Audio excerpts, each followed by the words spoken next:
Soft ambient strings swell, then settle into a gentle hum.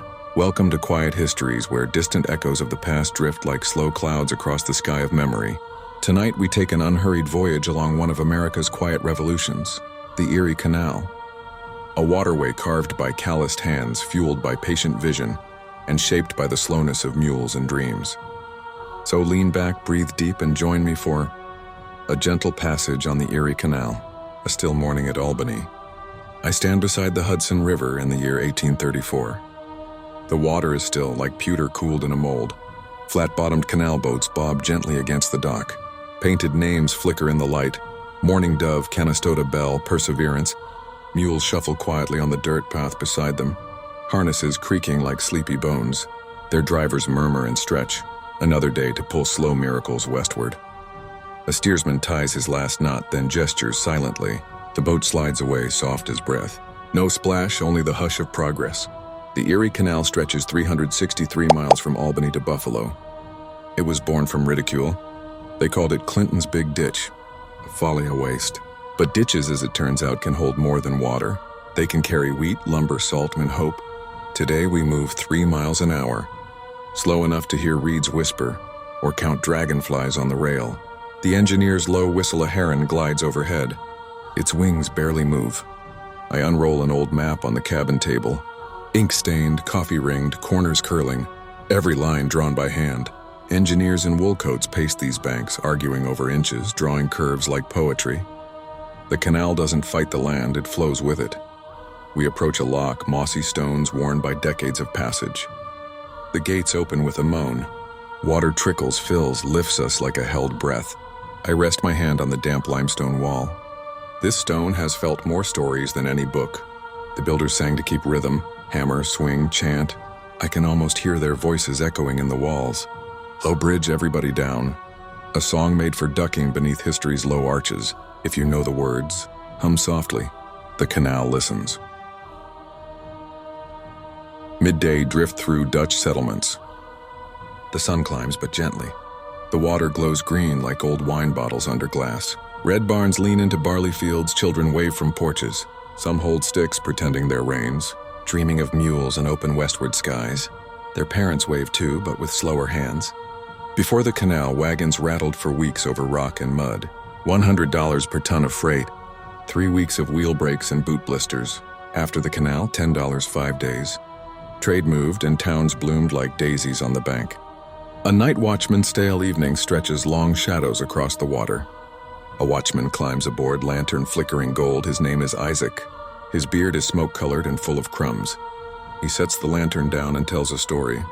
The year was 1828, when mail began arriving by boat, not by saddle.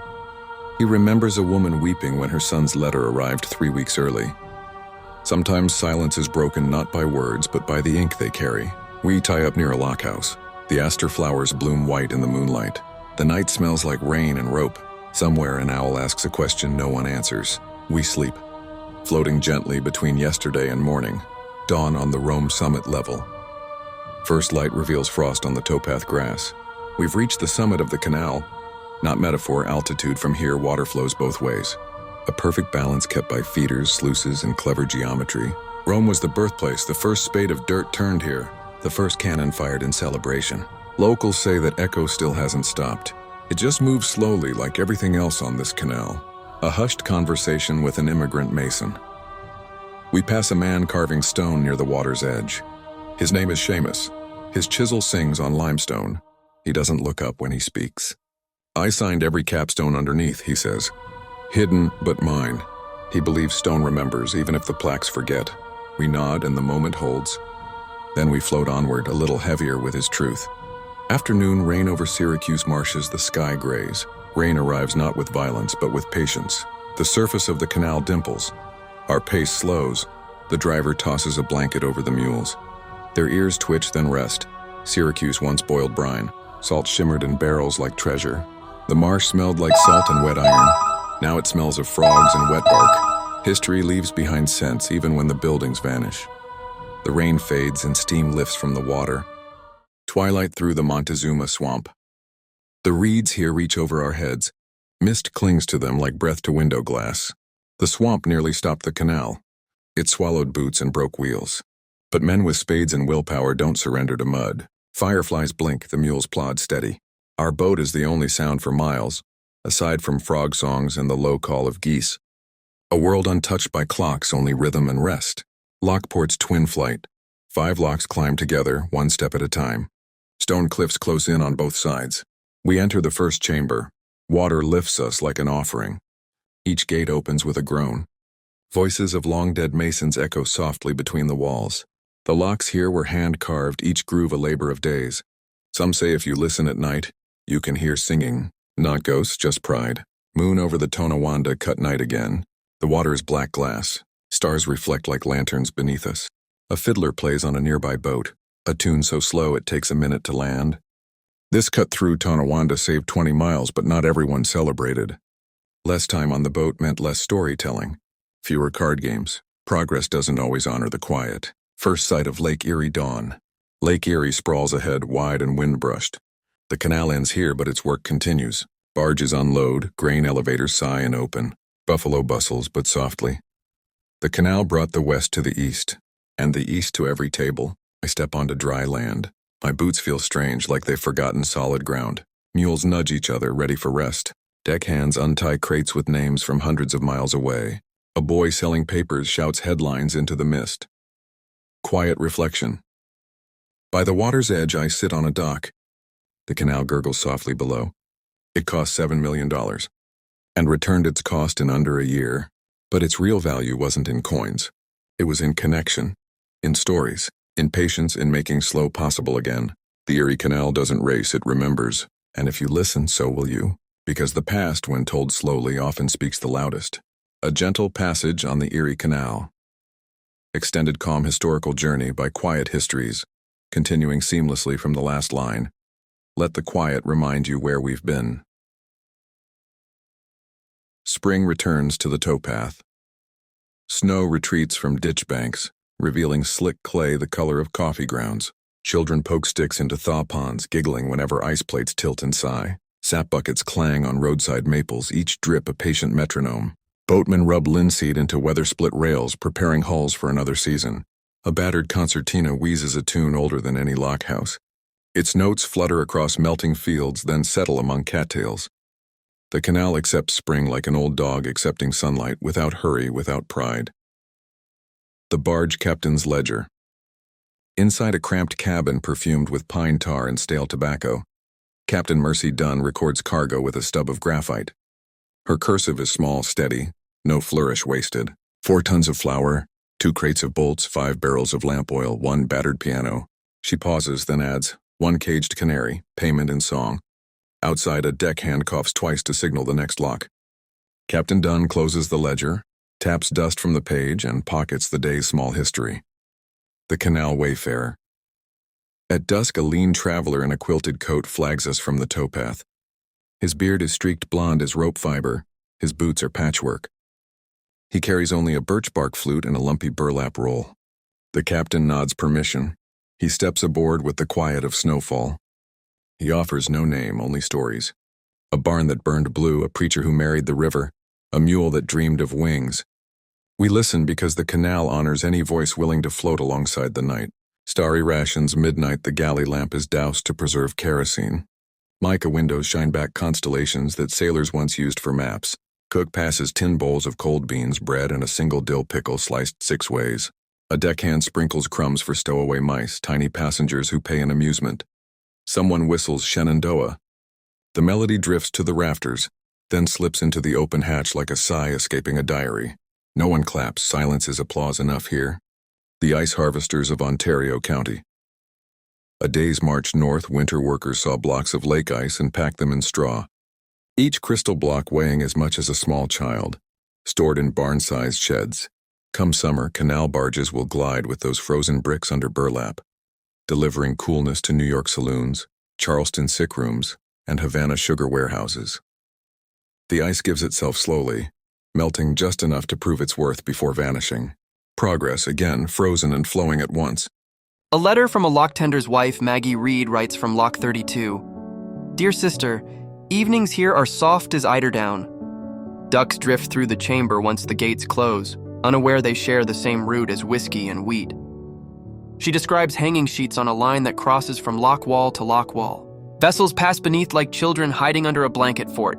Her youngest, Clara, counts every mule bell in the dark, believing each chime is a wish striking water. Autumn toll leaves kindle red, orange, and ochre, then slide onto the canal like patient armadas. Boatmen scoop them with tarred nets, piling them on deck like muted fireworks. Rotting leaves stain the planks saffron. They smell of cider left too long in sun. Tourists arrive wearing stiff collars and wide-brim hats.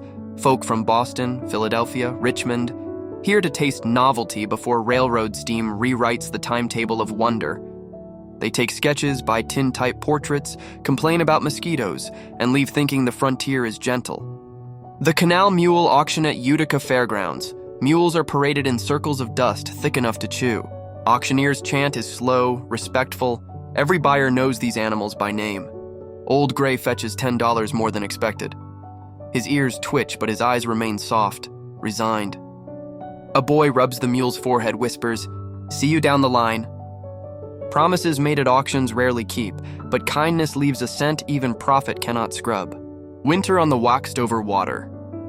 When the canal freezes, traffic pauses, but life does not. Boys skate 90 miles between towns, delivering telegrams faster than any stagecoach. Women glide in double-bladed skates, carrying baskets of gingerbread to snow-buried lock tenders. Cutters equipped with iron bars break channels for emergency messages. Their hammer blows echo like cathedral bells across white corridors. At night, bonfires bloom on midstream ice islands, casting peach light on frost-rimed faces singing carols to the moon. The telegraph wires. First whisper, 1847. Copper wire is slung parallel to the towpath, strung atop cedar poles jutting like frozen conductors. Operators click code from Albany to Rochester, messages outracing even the fleetest ice skater. Some predict the canal's end. But the ditch grins quietly. It has outlived ridicule before.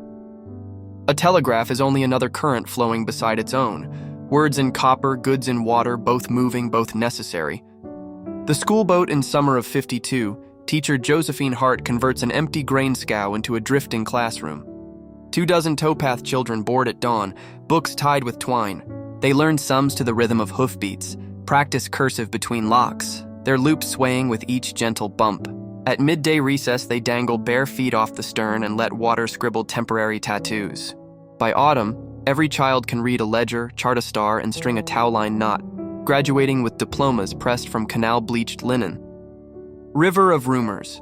Fishermen claim to see catfish as long as coffin lids lurking beneath aqueduct arches. A farmer swears the moon once rose crimson, tinting the canal like spilled Merlot.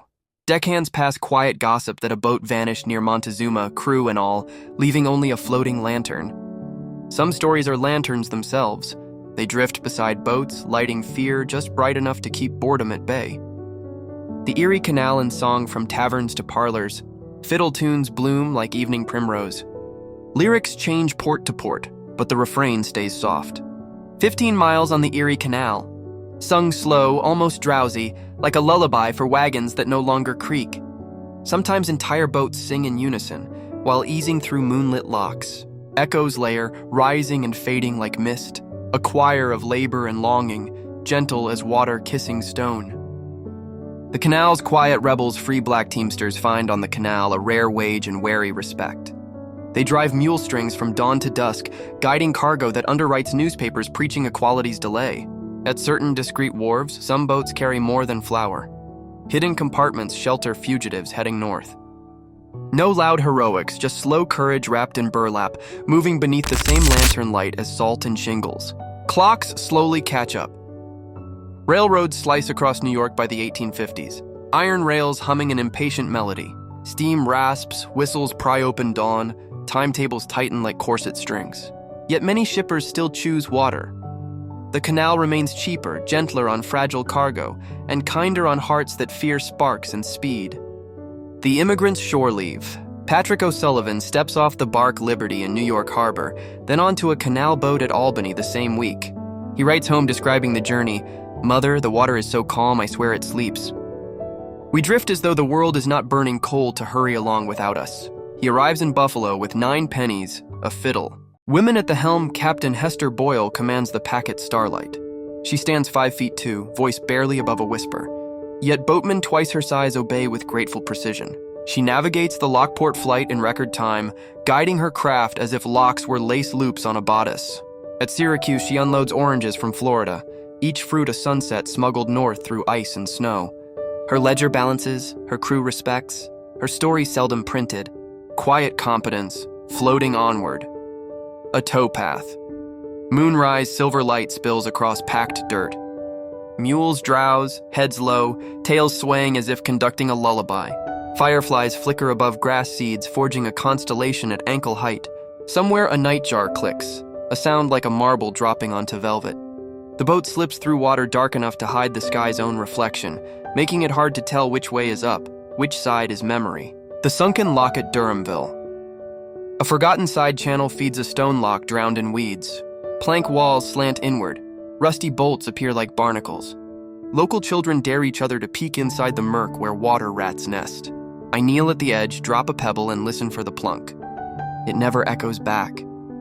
Silence swallows the stone chamber whole, proof that even echoes tire eventually. The Canal Guardian. Conrad Weaver, aged 70, lives in a clapboard shack beside Lock 42. Every dusk, he trims the wick on a single oil lantern and hangs it from the gate arm. He claims a boat once missed the lock and sank, killing 4 goats and a piano tuner. Since then, he hangs the light, even now that electric bulbs glow everywhere else. Progress may dazzle, he says, but kerosene humbles. I watch the little flame burn against the huge night and believe him. The feeder canal's secret life. At Rome, a feeder channel drifts north toward the Black River. Few boats travel it now. We take a detour for curiosity's sake, sliding along maple-lined banks. Kingfishers dive like thrown hatchets. Water lilies bloom wide enough to cradle raindrops. A beaver slaps its tail, alarm for trespassers. We glide until water thins and reeds scrape the hull like soft hands urging us back. Some paths, human or watery, invite only glimpses, never passage. The canal in winter repose. Storm clouds quilt the sky. Snow falls heavy, stitching silver needles across frozen water. Mules are sheltered in plank barns, munching hay and dreaming of dusty summers. Boats rest under tarps that billow with wind, looking like sleeping leviathans. Yet smoke drifts from cabin stoves, cards shuffle, mugs of chicory coffee clink. The canal at rest is not dead, only meditating. Ice creaks, groans, and sometimes sings. A low, crystalline tone rising from the depths like a hymn broken by breath. The narrow escape of Captain Paraska. A Hungarian refugee piloting the Kiss Duna refuses to pay inflated lock tolls. He lashes lines to a nearby tree, yanks gates open with mule force, and coasts through unseen. Lock tenders chase, slipping on wet planks, cursing in 3 languages. By the time fines arrive, Paraska's cargo of apples has already sweetened Cleveland markets.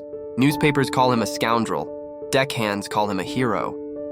The canal calls him another ripple in a river of improvisations. A sheet of reflection. Near Macedon, water settles so still that sky and canal become pages of the same diary. A heron glides across both realms simultaneously, its wings brushing one plane, its reflection another. I pause oars, letting silence and symmetry hold the moment. Breathing slows until even thoughts whisper. The canal, like memory, prefers calm to clarity. Ghost milestone. Mile marker 145 stands tilted, numbers eroded until they resemble runes. At midnight, locals claim the stone glows faintly green. They say it guides lost travelers by echoing mule bells from another century. I wait one night to listen. Wind moves reeds, crickets hush, and for a single heartbeat, I hear the clink of harness iron. Then nothing. Perhaps history speaks only to those willing to lean very close. The canal's decline. 20th century motors thrum louder than any hooves. Road trucks haul grain faster, cheaper. Locks widen, deepen, but eventually fall silent. Towpaths crumble, boats rot into riverbed skeletons. Yet at Palmyra, a single tour boat still rides each June. Retirees sip lemonade, listening to guides recite numbers older than their parents. The ditch refuses to vanish, it simply waits for ears that still cherish slow tales. Non-ending end, no finale erupts. Only the soft murmur of water brushing history's edge. The Erie Canal flows on, not as a headline, but as a heartbeat. Close your eyes. Hear hooves, whistles, love letters, and long-forgotten lullabies. Some roads are paved in noise. This one is paved in patience. Thank you for drifting with Quiet Histories. Our story hasn't ended. Part 2 still waits, just ahead, around the next slow bend.